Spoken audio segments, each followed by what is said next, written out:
The first time I saw him, I thought I was in the wrong place. The house was too quiet. Not sterile like a clinic, not cold like a hospital, just soft. Bookshelves, wooden floors, plants that weren't dead. And then he opened the door.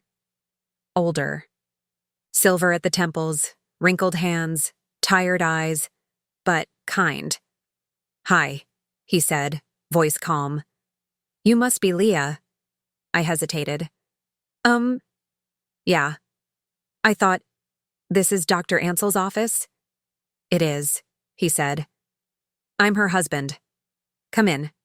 She's just finishing up." He stepped aside, and I walked into the warmest room I'd been in months. I was 19, a dropout.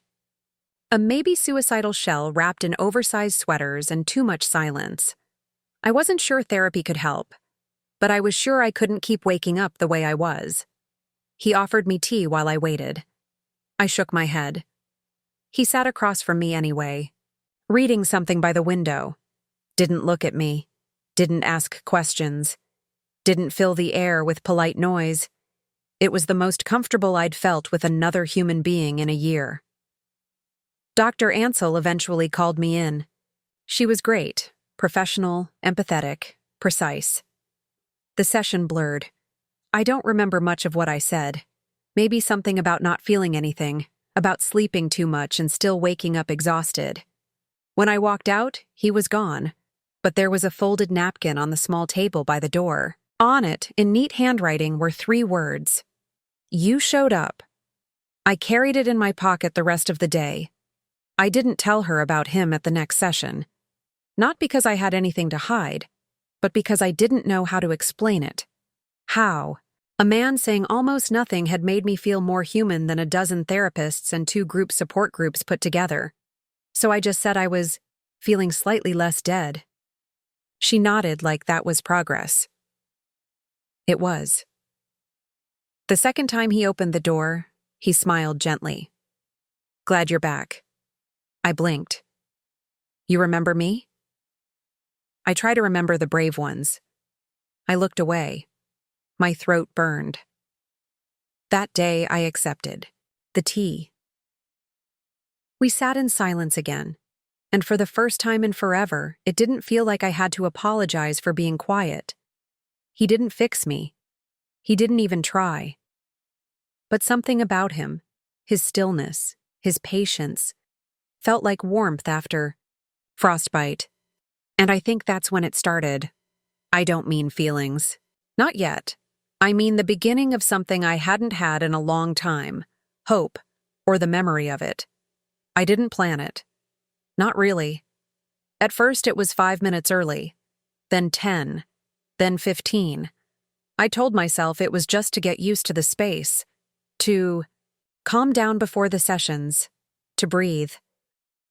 But the truth was, I wanted to see him again, and he was always there. "Morning," he'd say. "Hi," I'd mumble. He'd offer tea or coffee. I always said no. He always made it anyway. One day I asked, "Do you just sit here all day?" He laughed softly. "No, just when I feel like someone might need silence." His name was Mark. I found that out on week 3. He never introduced himself. But his wife called from the other room. "Mark, can you grab the kettle?" He did, silently, and smiled at me like nothing about this was unusual. But it was. Everything was. Because he wasn't treating me like I was broken. He wasn't looking at me like I was fragile glass that might shatter if the wrong word dropped. He just let me be. "You're different," I told him once, halfway through a cup of too hot tea. "How so?" "You don't ask me anything." "You already have someone for that." "Still."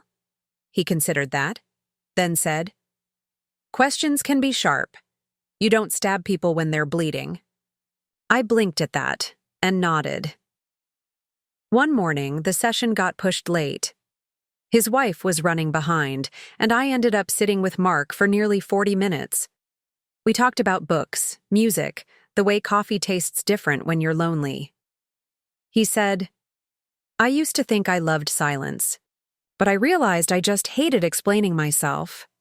I said, I used to think I hated people, but I think I just hated how small I felt around them. We sat in that sentence for a while. It didn't need a response. Why are you always here? I asked him one afternoon. He hesitated, then said, because sometimes I still need reminding that I matter. My throat closed. Wait, I whispered. Are you in therapy too? His eyes met mine. Not embarrassed, just honest. Yes. I blinked. But your wife's a therapist. He gave a crooked smile. Which means I know exactly what not to say to get better? And how to pretend I'm fine. I exhaled a shaky laugh. I'm really good at that too, I said. I know, he said. We kept talking, week after week, but never about anything too direct. He never asked why I dropped out of college, why I wore long sleeves even when it was warm, why my eyes sometimes wouldn't meet his. He never asked, but I started telling him anyway, in fragments, like puzzle pieces I wasn't sure I wanted anyone to finish. My mom thinks I'm lazy, I told him one morning. You're not. She says I could just try harder. You are. She doesn't see it. I do. He never told me anything too personal. But one day I saw a scar on his wrist when he handed me tea. Faint. Faded, but unmistakable. I looked up. He noticed. Didn't hide it. He just said, it's an old chapter, not the end. I started writing about him in my journal, not in a romantic way, at least, not at first. But there was something about him, something that felt like gravity. Gentle, inevitable, inescapable. Sometimes I would watch him while he read. He looked sad. When he read, even when the book was funny. Then one day, everything cracked. I came in early. Too early. She wasn't even home yet. He opened the door. Surprised? I'm sorry, I said quickly. I thought, no, it's okay. Come in. You all right? I was shaking. I couldn't stay in the house. He stepped back. Let me inside. The place smelled like cinnamon. I was baking, he said, voice quiet. Sit. Do you want anything? I sat, curled up on the couch like I belonged there, like I hadn't been unraveling all morning. I feel like I'm falling. Apart, I whispered. He sat across from me. Elbows on knees. Not too close. Not too far. You're not, he said. You don't know that. I do. I looked at him, something breaking in my chest. You're the only person who makes me feel like I'm still here, I said. He didn't react, just watched me carefully. I'm not trying to make this weird, I said. I'm not saying anything. You feel seen? He said. I nodded, eyes hot. And it terrifies you. Another nod. He leaned back, closed his eyes. Then slowly. You remind me of someone. I froze. He opened his eyes, looked right at me. She was someone my wife treated. Years ago. I didn't speak. She was young, quiet, wounded in a way I didn't know how to name, and I made the mistake of thinking I could save her. The room went still. She didn't survive, he said softly.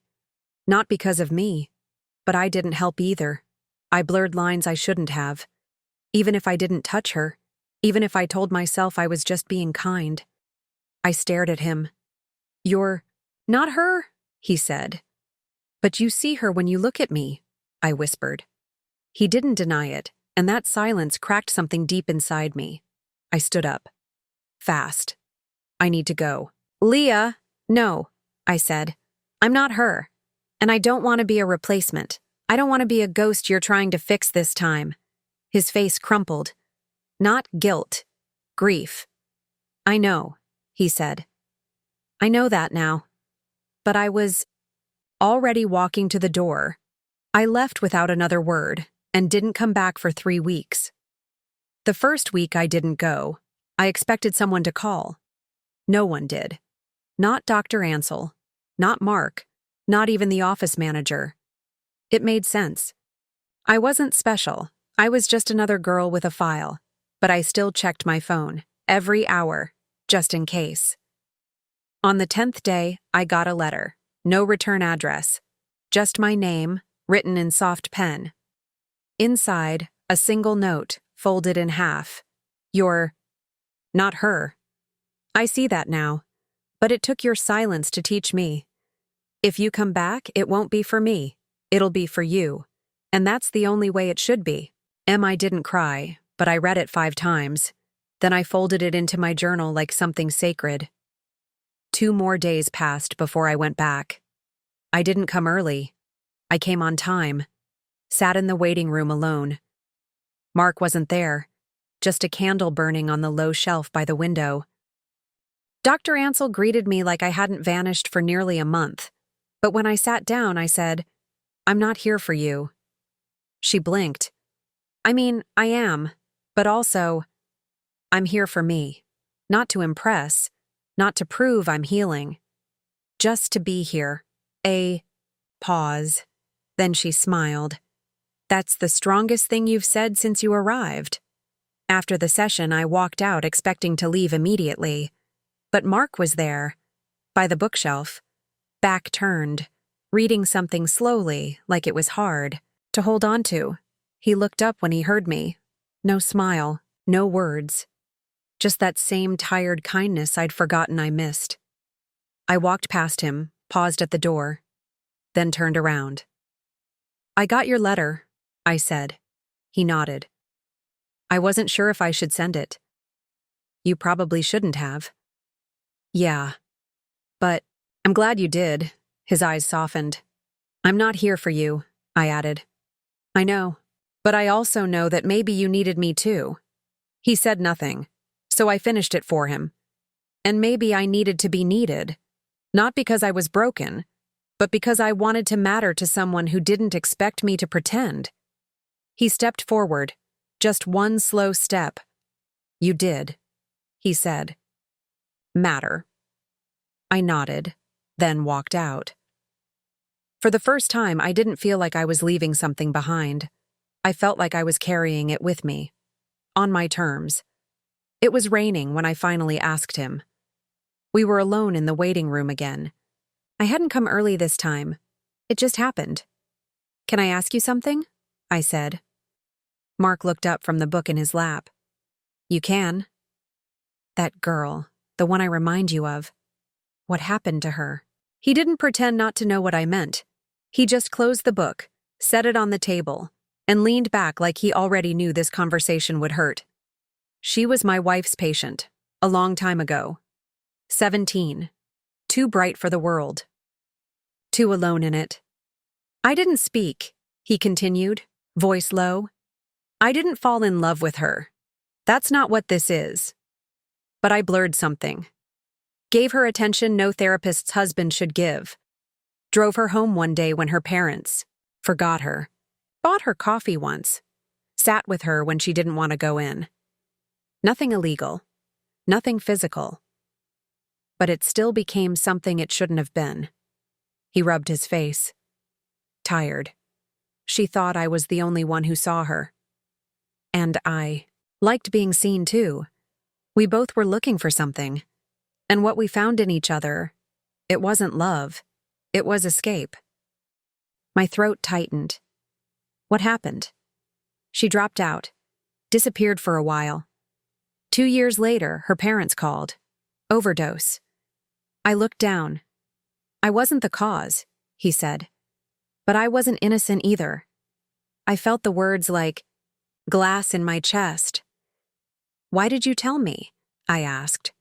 "Because I thought I saw her in you. At first. But that's not true anymore." "Why not?" He looked at me. Really looked. "Because you're here. Still showing up. Still fighting. You don't need saving. And I'm not trying to be anyone's savior again." My eyes stung, but I blinked the tears back. "I'm not her." I whispered. He nodded. I know. A pause. Do you still think about her? I asked. Every time I wait by that door. I reached for my bag, and then paused. I'm glad you told me, I said. I owed you that. You didn't owe me anything. And I meant it, but it mattered that he said it anyway. I skipped the next session, not because I was afraid, because I needed space. I spent the week walking, thinking, sitting by the window with my knees pulled to my chest, writing in my journal until the pen ran dry. And when I finally called to reschedule, I didn't ask what days Mark would be there. I didn't care. Because this time, I wasn't going for him. I was going for me. Dr. Ansel looked surprised. When I walked in, not shocked, just gently curious. You've been quiet, she said. Thinking, I replied. And what did you come to? I sat across from her, pulled out my journal, placed it on my lap. I'm not here to talk about Mark, or the girl before me, or the letter, or the scar, or any of it. She waited. I'm here to talk about me. A slow smile. All right, Liah. Let's talk about you. We talked for the full hour, about anger, about exhaustion, about identity, about how I was afraid that if I didn't attach myself to someone, I'd disappear. And by the end of the session, I felt lighter, not healed, but clearer. When I left, he was there, not reading this time. Just sitting, looking out the window like it might offer answers. I stopped at the door. Hi, I said. He turned slowly. Stood. Hesitated. Hey, I walked over. You don't have to say anything, I said. I'm not here to relive anything, or fix anything. I just wanted you to know. I swallowed. I'm not her, and I never was. His face was unreadable. But I'm also not the girl who needed your approval to exist. I paused. And I don't want to be the reason you forgive yourself. That has to come from you. He nodded. Softly. I understand. I held his gaze. Then added, but I hope you do. Eventually. And then I left. Not running. Not falling apart. Just walking forward. Time passed differently after that. My sessions with Dr. Ansel continued. I stopped coming early. I stopped waiting for Mark. I stopped hoping for silence wrapped in kindness. I started hoping for myself. Some days were still hard. The weight didn't disappear, but I carried it better. I let myself speak more. I laughed. Once, really laughed. And it startled me so much I almost cried. I enrolled in one class, Psychology 101. Just to see. I joined a peer group. I made one friend, maybe two. And for the first time, I didn't write about Mark every night, only sometimes. But once a month, like clockwork, I'd find something in my mailbox. A postcard, no return address, no name, just a quote, a book title, a page number. Once it said, "You are not the same person you were when you walked in." Another time, "Sometimes healing is just letting go of the person you thought needed saving." I never responded, but I never threw them away. Then came the day I found him again. I was in the city library looking for something, anything to distract me from my own head. And there he was. Same gray hair, same worn shoes, sitting in the nonfiction corner, reading with that slow focus that made time look gentle. I almost turned around, but I didn't. I walked past, close enough that he saw me. Our eyes met. He didn't stand. Didn't smile, didn't speak, just nodded once, barely, like a promise not to come closer. And I nodded back. I found a table near the window, opened a book I wouldn't remember, but I wasn't reading. I was remembering. Everything. The first door. The waiting room. The tea. The silence. The scar. The truth. The letting go. He left before I did. Didn't stop by my table. Didn't linger. But when I walked out an hour later, there was a paper tucked under my windshield. Another quote. Some people pass through your life to remind you of your own voice. Below that, I heard yours. Thank you. Still no name. Just the wind. I kept that note in my journal. Not because I missed him, but because he was the first person who ever saw me without asking me to explain why I disappeared so often inside myself. He didn't fix me. He didn't save me. But he waited, and when I was ready to walk alone, he didn't follow. And maybe that was the most loving thing he ever did.